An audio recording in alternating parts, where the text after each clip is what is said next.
Bienvenidas a quienes se van sumando a esta cuarta edición. Vamos a dar comienzo a nuestra charla con Luciano y estuve entrando en tu Instagram, Luciano, y vi que subiste una frase. Y es una frase, un poema de Borges.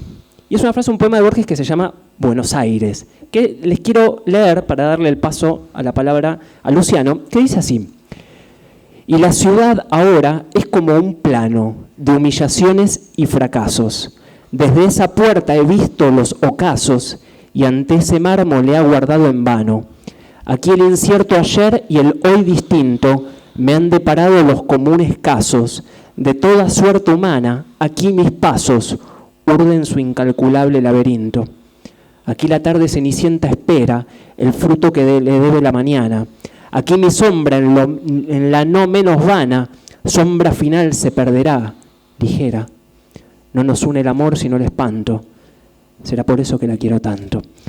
El poema se llama Buenos Aires, está dedicada precisamente a esta ciudad que Borges le da un carácter mitológico, y quería empezar justamente, y trayendo el fragmento que recupera Luciano, pensando a Borges como Buenos Aires, a Buenos Aires como Borges y a la psicología de ambos, ¿no?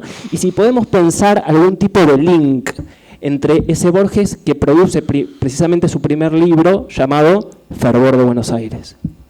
Bueno, muchas gracias, Daniel, por la presentación. Gracias a todas y todos por la presencia esta tarde.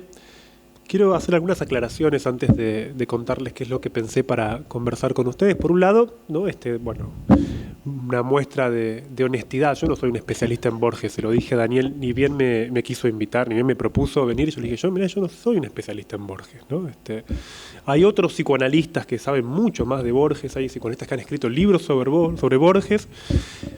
Pienso que no pudieron venir a lo mejor, bueno, quedaba el lugar vacío, y en todo caso... no tenía sus teléfonos. No tenía los teléfonos, yo le ofrecí, y mirá que está el libro de Isidoro Vega, hay otra gente que sabe mucho de Borges y el psicoanálisis, bueno, en fin, ¿no? Yo no soy un especialista en Borges, pero, digamos, lo leí, lo leo todavía, y quizás lo que pensé, lo que a mí me interesa de Borges es sí algo que no es lo más habitual en las lecturas que hacen los psicoanalistas de Borges, ¿no? Quiero decir, hay temas borgianos que son de mucho interés para el psicoanálisis, me refiero al tiempo, los laberintos, ¿no? Digamos, son temas como recurrentes, ¿no? No es de lo que yo quisiera hablar hoy en particular. A mí me interesa, bueno, el título de la charla lo expuso, ¿no? Conocemos esa frase de Borges que habla del psicoanálisis como una rama de la literatura fantástica. Y, en primer lugar, quisiera plantear o retomar esa idea con ustedes para luego sacar algunas conclusiones mínimas. Tenemos un rato corto, pero, en fin, vamos a tratar de disfrutarlo. Que el psicoanálisis sea una rama de la literatura fantástica parece una provocación, de alguna forma, ¿no es cierto? ¿No? Porque el psicoanálisis, al menos desde su origen freudiano, tuvo la intención, la vocación de ser una ciencia, aspira a lo científico, ¿no? Que pueda haber una cercanía entre la ciencia y la literatura pareciera desandar el camino, ¿no? Que efectivamente busca el psicoanálisis cuando trata de establecerse como disciplina junto a otras disciplinas y sobre todo validar un método, ¿no? En este punto creo que más que una provocación o algún tipo de chicana, por decirlo así, me parece que la frase de Borges es muy cierta, ¿no? Al menos en el punto en el que cuando uno entra en el psicoanálisis lo primero que empieza a encontrar son mitos, ¿no? Es decir, hay un punto en el que el recurso al mito, ¿no? Es inevitable dentro del psicoanálisis, fundamentalmente al mito de Edipo, ¿no? Digamos, y Freud fue un gran creador de mitos. No solamente el mito edípico que retomó de la cultura clásica, ¿no? Propuso su mito, por ejemplo, en Tótem y Tabú, cuando habló de la horda primitiva y para referirse a aquella ocasión. Nunca ha ocurrido esto en ningún tiempo de la realidad, ¿no? Cuando los hijos matan al padre. Pero también el mito de la diferencia de los sexos, cuando Freud presenta esa ocasión temprana en que el niño y la niña se miran los respectivos genitales y saca enormes conclusiones de eso. Quiero decir, antes que una ciencia experimental, una ciencia basada en, como se diría hoy, ¿no? Digamos, hechos, el psicoanálisis tiene en su fundamento ciertos mitos que en definitiva son los mitos de Freud. Y uno podría preguntarse hasta qué punto esos mitos freudianos tienen alguna vocación, alguna aspiración a la universalidad, como podría tenerlo y como lo tiene, de hecho, el mito de Edipo. Yo pensé para esta ocasión, ¿no? Retomar algunas ideas relativas a la diferencia entre los sexos, ¿no? Algo que en el psicoanálisis es inevitable. De hecho, bueno, cuando conversaba con Daniel, ¿no? Me alegró saber que después va a hablar Juan Sclar. Entonces, como va a hablar de Borges y el sexo, yo ya me siento un poco habilitado a introducir a hacer un prolegómeno a lo que seguramente después se va a desarrollar mucho mejor que yo, ¿no?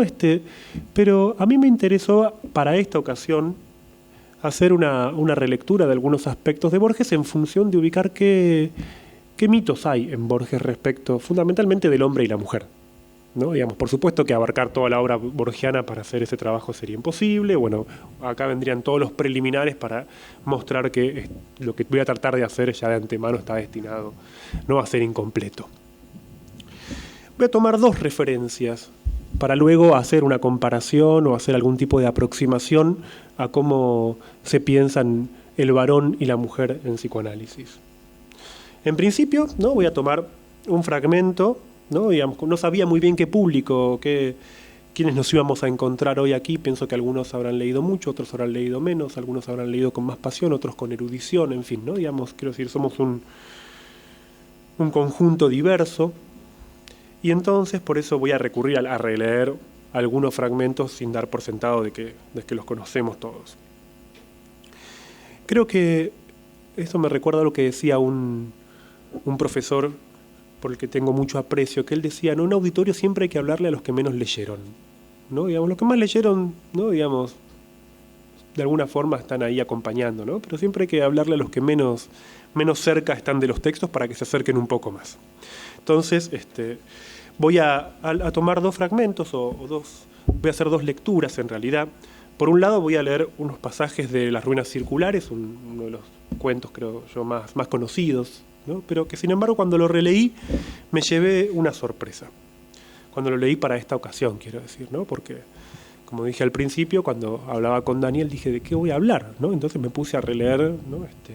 A buscar algunos apuntes, algo en lo que apoyarme, y por suerte, ¿no? Me decidí cuando encontré una sorpresa.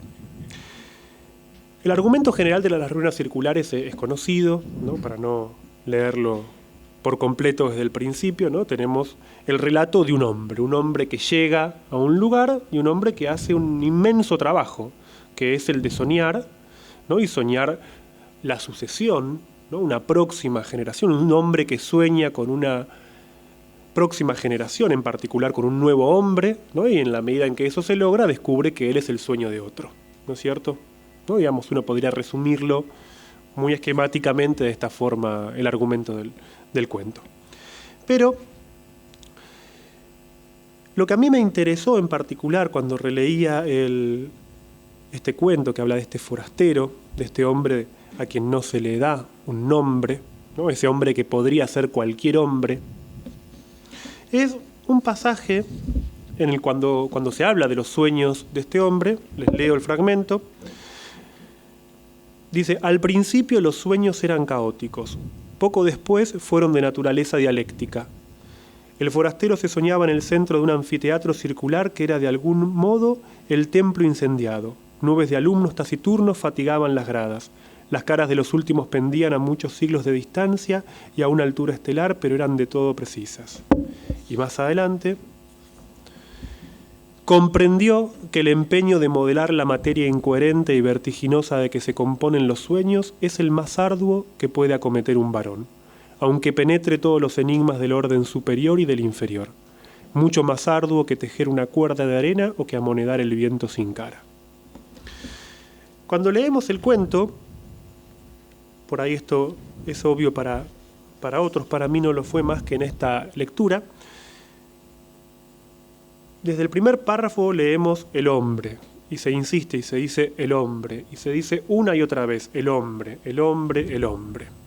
Pero cuando llegamos finalmente a este último párrafo que leí, por primera vez y por única vez en todo el cuento se dice varón.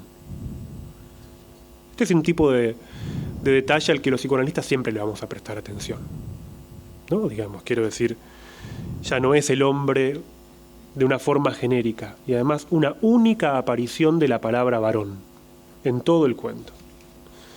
Hay toda una mitología del varón en Borges, ¿no? Digamos, yo, no, como dije, no soy un especialista, no podría hablar en términos de toda la obra, ¿no? Pero puedo recordar, ¿no? Por ejemplo, un cuento como El Indigno, donde tenemos una traición, donde justamente la autorización de un varón como tal, de un joven, ¿no? Digamos, depende de ser capaz. Pareciera una especie hasta de homenaje a Roberto Barthes.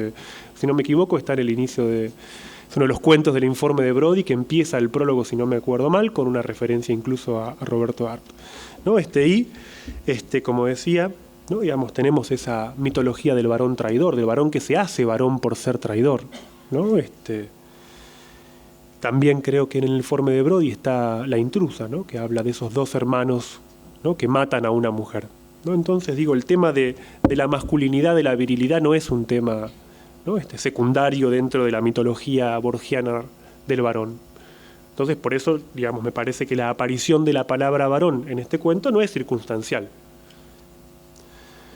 Creo que es un lugar además privilegiado.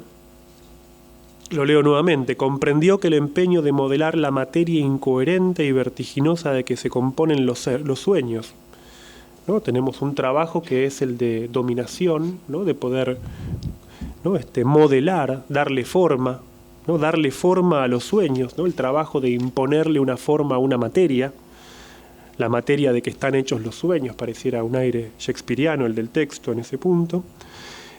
Pero fíjense lo que dice a continuación, es el más arduo que puede acometer un varón, que es lo más propio, ¿no? Que es lo más trabajoso, ¿no? ¿Cuál es la tarea, cuál es la destinación de un varón? Realizar ese trabajo de modelación. Aunque penetre todos los enigmas, bueno, ya la referencia a la penetración pareciera hasta casi ahora sí, de vuelta, una provocación, ¿no? Digamos, o sea, muestra que no es circunstancial la aparición de la palabra varón, ¿no? No por penetrar los enigmas, ¿no? Digamos, quiero decir, me parece hasta un giro un poco divertido, ¿no? Digamos, el varón penetrador no es el varón borgiano.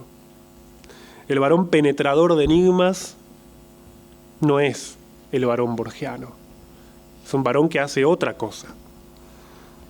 Esa tarea mucho más ardua, la de modelar los sueños, la de tratar de darle una forma a los sueños. Este punto, ¿no? Aunque penetre todos los enigmas del orden superior y del inferior. Mucho más arduo, insiste en el trabajo implicado, mucho más arduo que tejer una cuerda, ¿no? Mucho más arduo, ¿no? Pienso que la referencia al tejido puede ser tomada como una alusión al mundo femenino. Podríamos decir mucho más arduo que las artes del tejido, tejer una cuerda de arena, sabemos que es imposible eso, o que amonedar el viento sin cara, ¿no? Pareciera una referencia a esta última, ¿no? A la ambición, ¿no? Ponerle una cara al viento. Que al mismo tiempo recuerda un proverbio árabe, un viejo proverbio árabe que dice que hay pocas cosas, ¿no? Que no dejan ninguna huella, ¿no? Digamos, lo voy a leer tal como es ese proverbio.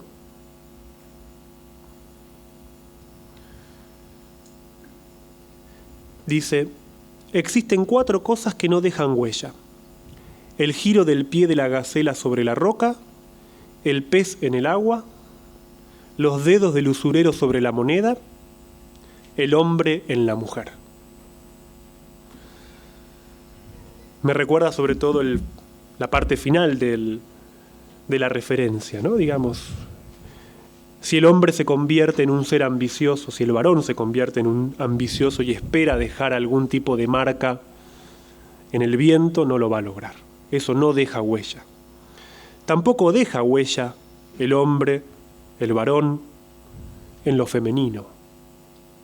El hombre no deja ninguna marca en la mujer.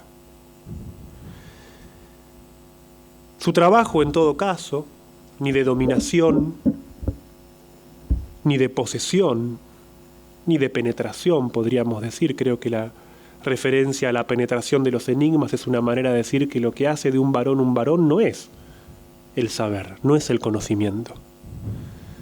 No por penetrar enigmas un varón es varón. No por volverse sabio se convierte en un varón, sino por un trabajo más arduo. Un trabajo más arduo que es el de darle forma a sus sueños. Y que es, me parece, el tema de este cuento. La frase que continúa dice, comprendió. ¿No? Recuerden que la frase inicial empezaba comprendió. Tenemos 2 veces la aparición del verbo comprender. Comprendió que su tarea más ardua era, y al mismo tiempo, dice a continuación, comprendió que un fracaso inicial era inevitable. ¿Qué es un varón para Borges? Un varón es alguien que sabe que va a fracasar. Es alguien que sabe que no va a dejar ninguna huella en su tarea más ardua, que es la de soñar una descendencia. Un varón está, de alguna forma, y creo que este cuento lo muestra bien, ¿no?, destinado a ese momento en el que cree que puede ser el progenitor, que puede convertirse en el padre, que puede ser el que diga yo soy, el que crea una descendencia, descubre que desaparece como un eslabón más de una cadena, porque en definitiva el cuento concluye así, ¿no? Finalmente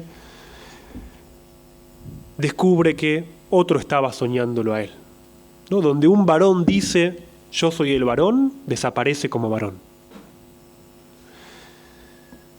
En este sentido creo que la mitología, ¿no?, si bien en Borges leemos muchas veces apariciones o figuras de lo masculino, ¿no?, por decirlo así, tenemos figuras arrabaleras, tenemos figuras, ¿no?, de varones compadritos, tenemos figuras de varones que se enseñorean y eventualmente pueden hacer la ficción de un aire masculino. Me parece que mucho más seriamente el varón borgiano es un varón que se neutraliza a sí mismo.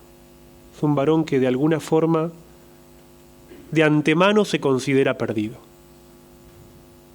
cuyo gesto principal, y diría que esto es en definitiva lo mismo que descubre Freud en ese famoso mito de la horda primitiva, ¿no?, donde la muerte del padre, donde el padre muerto es el padre que en última instancia transmite su ley, hace valer su ley.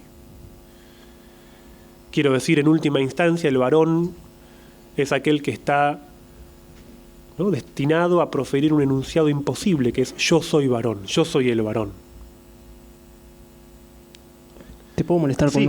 con dos ideas respecto a las ruinas circulares para incorporar en tu análisis y a ver de qué manera las pensás? Como vos bien decís, aparece como hombre, luego como varón.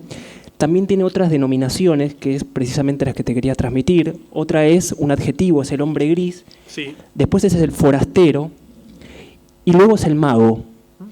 Entonces te quería preguntar, ¿cómo pensás esa sucesión de hombre gris a forastero y a mago? Sobre todo a mago y a un poco el leitmotiv de esta charla, ¿no? El psicoanálisis como una rama de la literatura fantástica. Sí, tiene que ver precisamente con eso, ¿no?, con esa incorporación de lo metafísico en la dimensión de este hombre. Yo creo que lo que muestra en ese punto, ¿no?, está muy bien lo que vos decís, porque el cuento empieza hablando, ¿no?, principalmente lo nombra como un forastero, ¿no? Creo que esa referencia a cierta extranjería, ¿no?, a que ese forastero es el que viene de otra parte, ¿no?, que no tiene carta de ciudadanía, no lo hace en relación a un lugar de origen, ¿no? Creo que la magia de la que se habla, ¿no?, en última instancia no es la magia de un poder, ¿no? Creo que es la magia de un acto. Creo que el fracaso, ¿no?, del que habla, ¿no?, de hecho, digamos, creo que la referencia a un fracaso, ¿no?, digamos, el acto que tiene que realizar este soñador, por decirlo así, ¿no?, la magia es la magia de los sueños y su acto es fundamentalmente un acto que se logra en tanto acto fallido, ¿no? Es después de haber fracasado, ¿no? El cuento muestra esa instancia en la que es necesario pasar por una instancia de fracaso para que algo sea posible, ¿no? El argumento no es lineal, no es, bueno, un hombre sueña y entonces algo ocurre, ¿no? Digamos, es en el punto en el que se encuentra con la dificultad del sueño que entonces luego puede. Sí, de hecho, cuando el fracaso que bien menciona Luciano tiene que ver con que no soñaba, sino que deliraba. Exacto. Y por lo tanto, el objetivo o el programa que él tenía de soñar a un hombre íntegro, como dice un rojo Adán en algún punto, queda fallido porque no estaba soñando, estaba delirando. Y ahí es cuando empieza de nuevo con su propósito. Y ahí empieza también la instancia de la magia, ¿no? Sí, la magia que creo que, ¿no? Para concluir con este comentario y pasar a otro, ¿no? Me parece que ese otro que estaba soñándolo, ¿no? En última instancia, bien podría ser el mismo, ¿no? Digamos, descubrir que él es el soñado por su sueño, ¿no? Que él no es el dueño de su sueño, ¿no? Me parece que uno podría ensayar la circularidad o extremar la circularidad y no plantear una, ¿no? Digamos, una diferencia, ¿no? Digamos, por si no decirlo de esta forma, ¿no? Digamos, el varón es aquel que en el fracaso secundariamente se puede reconocer como habiendo sido varón. Pienso que esta es una lectura interesante para lo que hoy en día en términos generales se habla como de deconstrucción de la masculinidad. Y no voy a decir Borges, el primer libro, la deconstrucción de la masculinidad empezó en Borges, ¿no? Dame un título, Lutero. Pero, no se los digo, pero me parece interesante sobre todo, digamos, yo no soy un gran conocedor de las biografías de Borges y demás, ¿no? Pero, me encuentro algunas diferencias, ¿no? Digamos, cuando a veces se habla de la vida de Borges y el lugar del varón en Borges. Parece que el lugar del varón en Borges es distinto. Perdón, Luciano, Sí. incluso, digamos, esto que vos decías del componente de la mitología y el varón, tiene un peso muy poderoso en Borges, pensando en su bisabuelo, que fue héroe de la batalla de Junín, Perú, en 1824, y él se crea con ese mito. Se cría con el mito del abuelo héroe. Entonces, la pregunta detrás de ese varón es, ¿qué varón voy a ser yo? Un poco en mi generación. Sí, pero creo que agregaría, ¿no? Digamos, por ahí al menos recuerdo haber leído alguna vez, ¿no? Digamos, en una de las biografías, toda la referencia a la importancia de la descendencia, ¿no? De hecho, bueno, hay en distintos textos de Borges muchas referencias a las genealogías.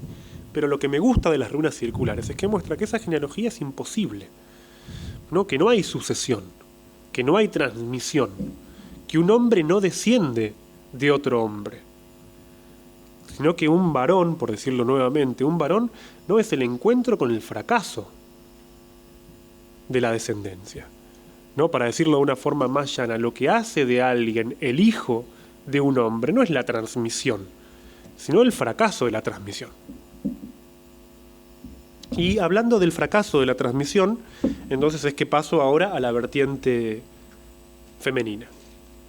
Y para eso, ¿no? Voy a leer algunos fragmentos, ¿no? Yo creo que tenemos 15 minutos más, ¿no?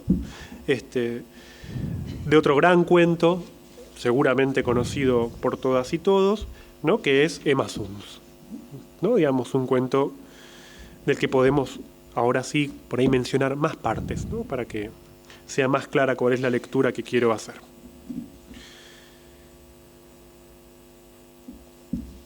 ¿Les molesta si leo? ¿No? Bien. El 14 de enero de 1922, Emma Suns, al volver de la fábrica de tejidos Tarbuch y Lowenthal, halló en el fondo del zaguán una carta fechada en el Brasil por la que supo que su padre había muerto. La engañaron a primera vista el sello y el sobre, luego la inquietó la letra desconocida, ¿no? Ya aquí tenemos un indicador importante, ¿no? Digamos, una carta que llega presentándose de forma enigmática, ¿no? Una carta que no se reconoce como tal. 9 o 10 líneas borroneadas, ¿no? Por eso digo qué importante la referencia al borroneo. Querían colmar la hoja. Emma leyó que el señor Mayer había ingerido por error una fuerte dosis de veronal y había fallecido el 3 del corriente en el hospital de Bagué, ¿no? Subrayo, ¿no? Que había ingerido por error. O sea, nosotros lectores sabemos desde el principio, ¿no? Que se trata de una carta que recibe una hija, ¿no? Por la que se entera que su padre murió. Pero sin embargo, eso no es lo que está diciendo el comienzo del cuento. El cuento no dice que una hija recibe la carta que le informa que su padre se suicidó. ¿no? En el inicio de la carta, más bien lo que se está diciendo en la primera página del cuento, lo que se dice es que una mujer recibe una carta por la que se dice que un hombre ingirió por error. Ahora, ¿por qué uno tiende a imponerle de antemano lo que ya sabe al cuento? Porque el cuento no está diciendo eso.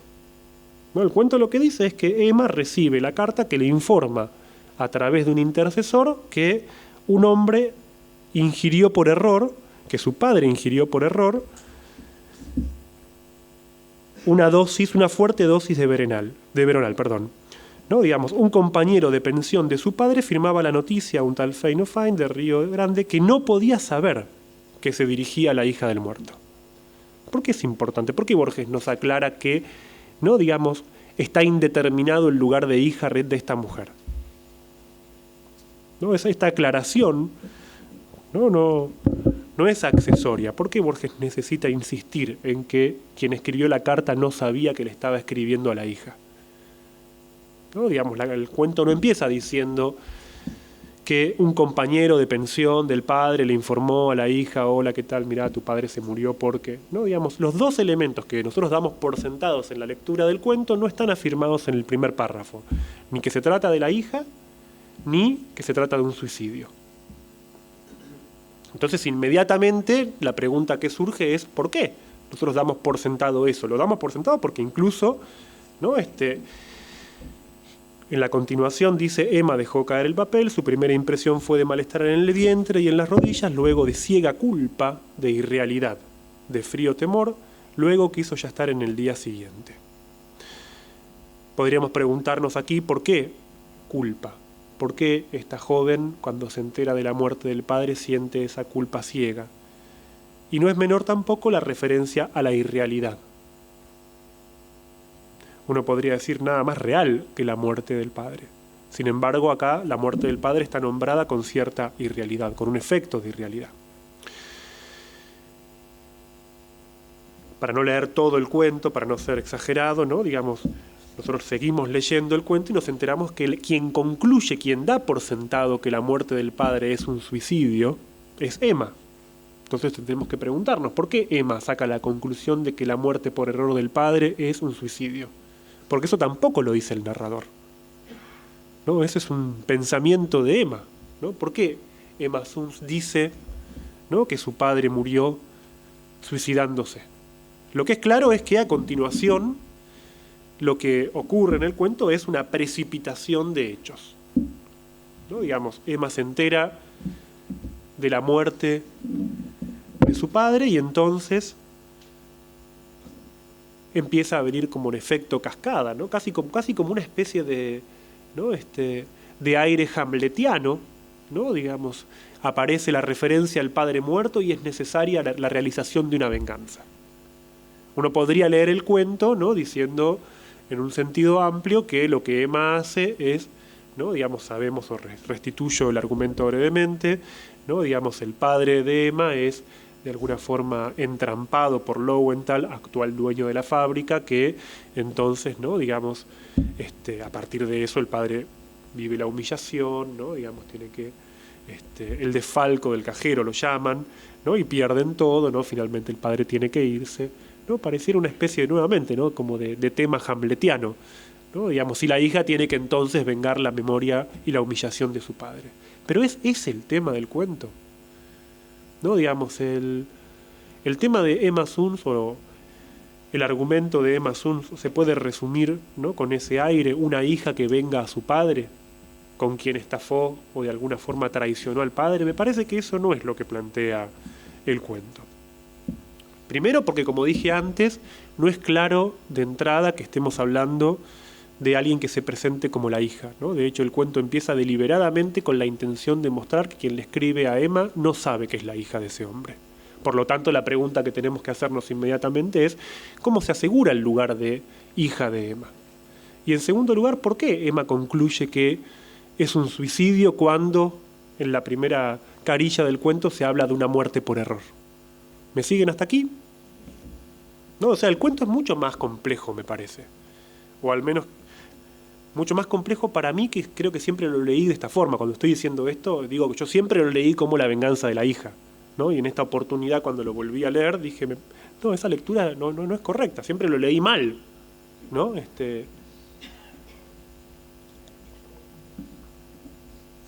Sabemos que Emma no duerme durante la primera noche, luego desarrolla su vida de forma habitual,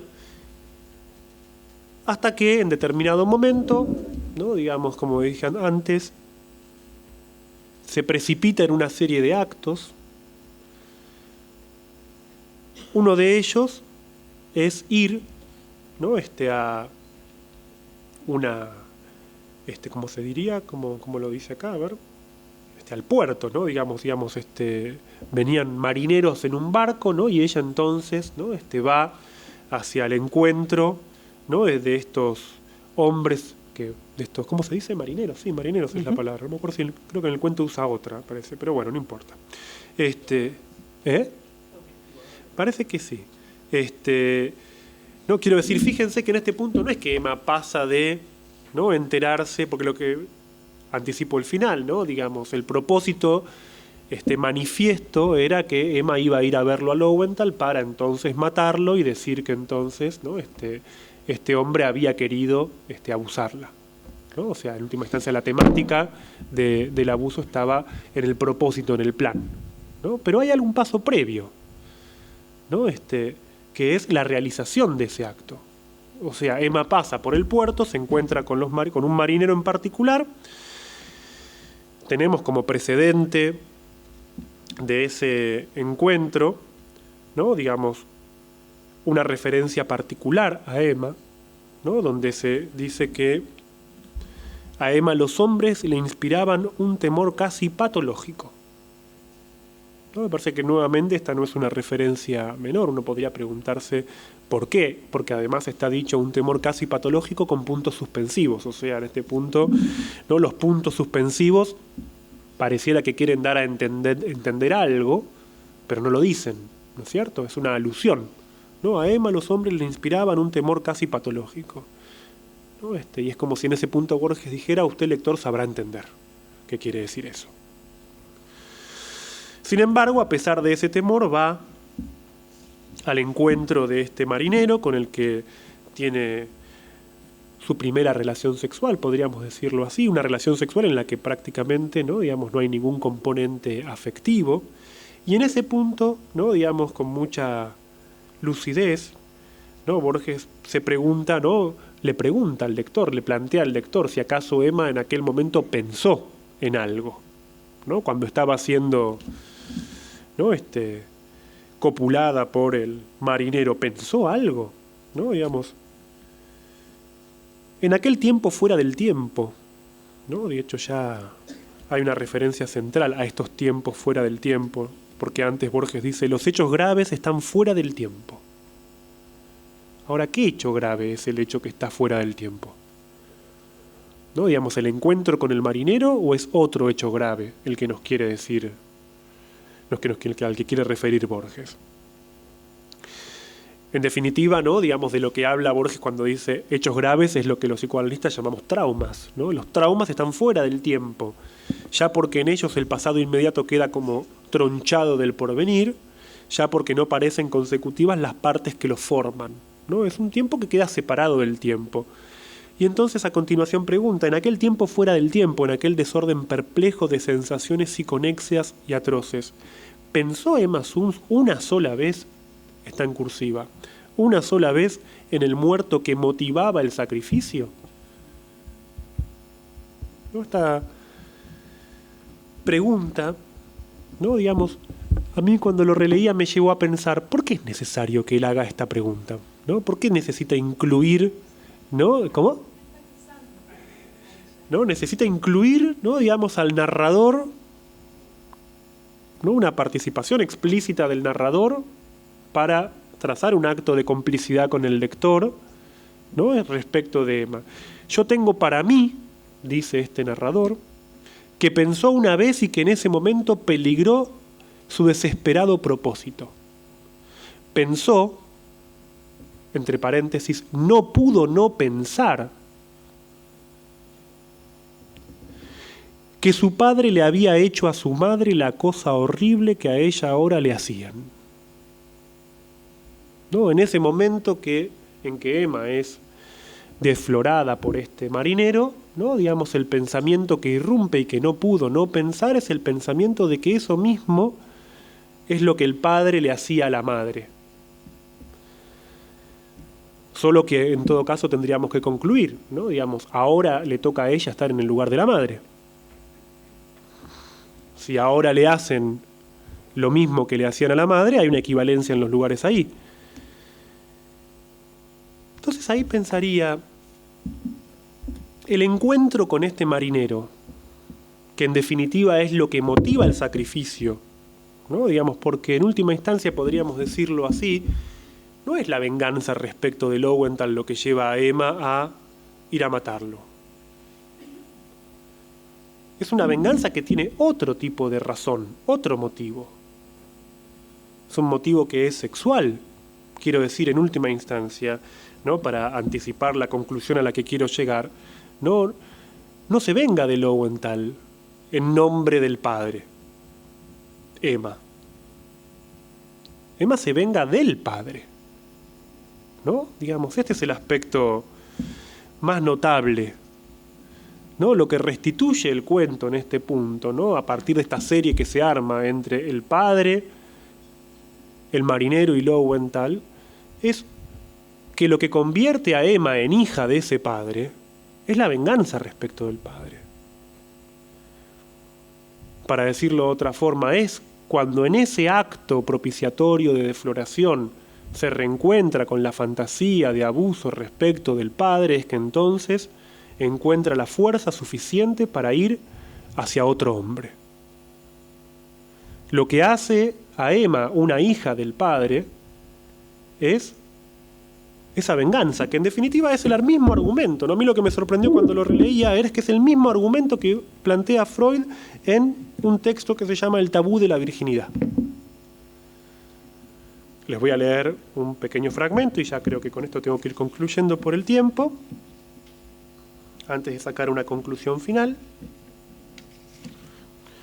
Pienso que seguramente muchos menos en la sala leyeron El tabú de la virginidad que el cuento de Borges. Quizás muchas menos personas conozcan el tabú de la virginidad todavía, pero les leo un fragmento de este hermoso ensayo de Freud,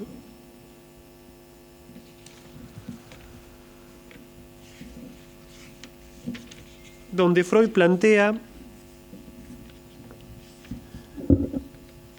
que en algunas culturas, y sobre todo como una continuación en la nuestra, es común encontrar que la defloración sea realizada por un sustituto del padre. Que ese sustituto del padre, que en otras culturas estaba en la figura de un sacerdote o del líder de la tribu, ¿no? Digamos, en nuestras culturas se desplaza hacia el primer hombre. Que ese pasaje por el desfloramiento implica, dice Freud, ¿no? Digamos, la absorción de un odio primitivo. Que ese odio primitivo hace del primer acto sexual de una mujer un acto de venganza. Finalmente, dice Freud, para concluir su argumento, dice, les leo, si puedo leerles un poquito algo extenso.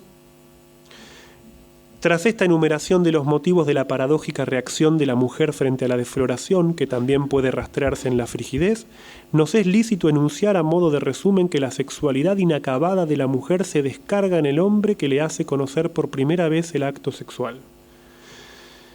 Pero entonces el tabú de la virginidad tiene sobrado sentido y comprendemos el precepto de que evite tales peligros justamente el hombre destinado a mantener con esa mujer una convivencia duradera. A continuación Freud da algunos ejemplos. Dice que testimonios o señales todavía de ese odio primitivo está en el modo en que algunas mujeres eventualmente pueden arañar a un hombre, pueden morderlo, ¿no? Digamos, ciertas señales de fogosidad, ¿no? Dice Freud, son más bien los signos de una agresividad encubierta. Y a continuación dice, la defloración no tiene solo la consecuencia cultural de atar duraderamente la mujer al hombre. Desencadena también una reacción de hostilidad al varón, que puede cobrar formas patológicas, exteriorizarse con mucha frecuencia en fenómenos inhibitorios de la vida amorosa matrimonial, y a la que es lícito atribuirle el hecho, esta es una de las frases freudianas más conocidas, ¿no? Digamos, por ese odio al varón es que muchas veces las segundas nupcias son a menudo más felices que las primeras. De este modo, ¿no? Para concluir, pensando en esa mitología del varón y de la mujer en Borges, ¿no? Pensaría cómo, ¿no? Digamos, para Borges, al menos por la referencia a Emma Suns y a las ruinas circulares, ¿no? Digamos, varón y mujer no son ni identidades, ni lo que alguien cree que es, ni siquiera formas de la sexualidad, son formas de filiación, ¿no? Digamos, es como si en lo que conversamos en este rato encontráramos dos formas de filiación. Una filiación que es imposible, una filiación que no logra decir, por decirlo así, yo soy el hijo, yo soy el varón, soy el hijo de, más que a través de un fracaso. No hay transmisión entre el padre y el hijo, sino que más bien no hay sucesión, hay más bien ruptura, fracaso, y por lo tanto en el encuentro con el fracaso es que alguien se puede nombrar como descendiente de, esa es la mitología del varón, y por la vía femenina en Emma Suns creo que encontramos esa otra vertiente, ¿no? Emma se convierte finalmente en la hija de ese hombre en la medida en que atravesó una fantasía de abuso y eventualmente logró vengarse del hombre. Yo diría que esos dos aspectos, si esto que acabo de desarrollar es más o menos cierto, acerca muchísimo la mitología del varón y de la mujer en Borges a los descubrimientos freudianos, a los mitos freudianos. Por eso, para concluir, como propuesta de trabajo y como instancia de conversación con ustedes, yo diría, ¿no? Digamos, les propongo pensar que en última instancia los mitos que descubrió Borges, las variaciones que Freud propuso, ¿no? Respecto del complejo de Edipo, son las mismas que encontramos en estos dos cuentos. Bueno, muchas gracias. Sí, por favor, un aplauso.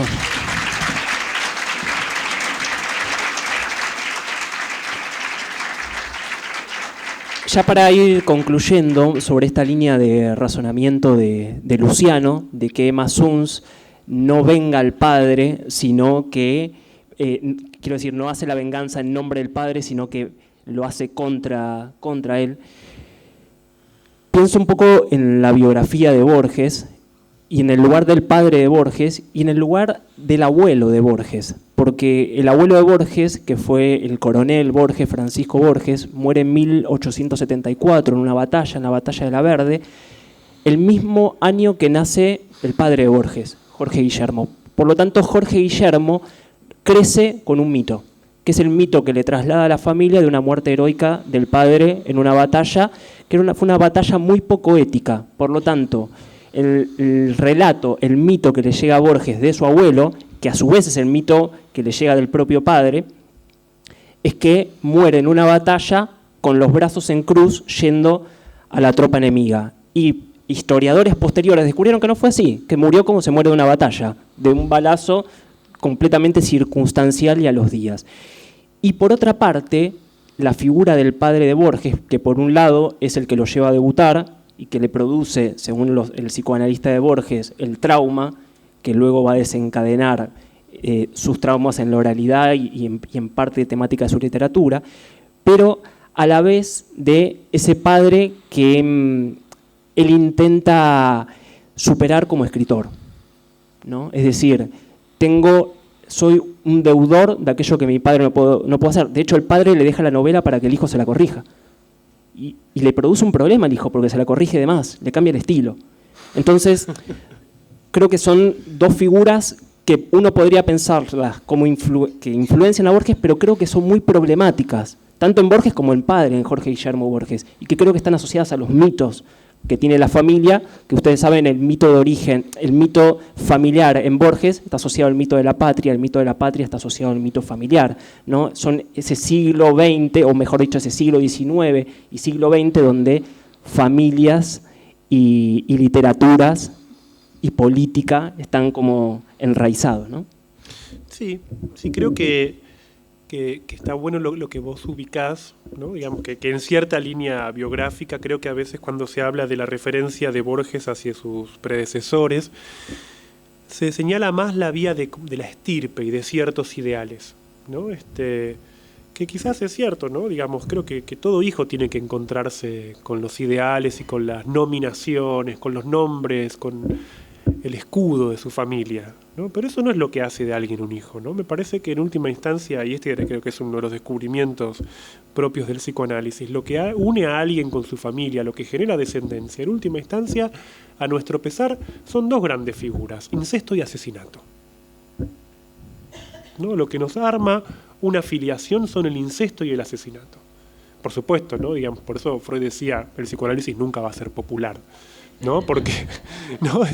Uno quisiera pensar lo que los padres le transmiten a los hijos, ¿no? Digamos, y creo que hoy en día todavía incluso hablar de incesto y asesinato entre generaciones, ¿no? Sigue generando algún escozor, ¿no? Generalmente los mitos, las versiones heroicas de los familiares vienen a ser grandes velos, ¿no? Para aquello que es más oscuro, ¿no? Diríamos, los deseos de los que provenimos son deseos oscuros, ¿no? Nadie nace, ¿no? de un deseo apolíneo, ¿no? Digamos, todos quisiéramos decir que nacemos del amor, ¿no? Pero volviendo a la frase que vos mencionabas, al verso del poema, nacemos del espanto. No somos hijos del horror, no somos hijos, ¿no? de Eros. Somos hijos de Tánatos, más bien. Es interesante para concluir esa idea, ¿no? Porque, como bien señala Luciano, el linaje en Borges no está puesto en modo peyorativo, sino como influencias literarias, influencias de características históricas. Esto cambia o propone otro tipo de perspectiva, que es el peso, ¿no? El peso en el sentido de hundimiento, porque la pregunta de Borges es, si mi bisabuelo fue a los 24 años un héroe de una caballería que decidió la penúltima batalla entre el ejército independentista contra los realistas, ¿cuál es mi lugar en esta familia? ¿Cuál es el lugar en mi mito? ¿Cuál es mi propia mitología, ¿no? Y ahí es cuando el peso hunde y a la vez produce, quizás es para otra charla, pero el Borges mesiánico de los años 20.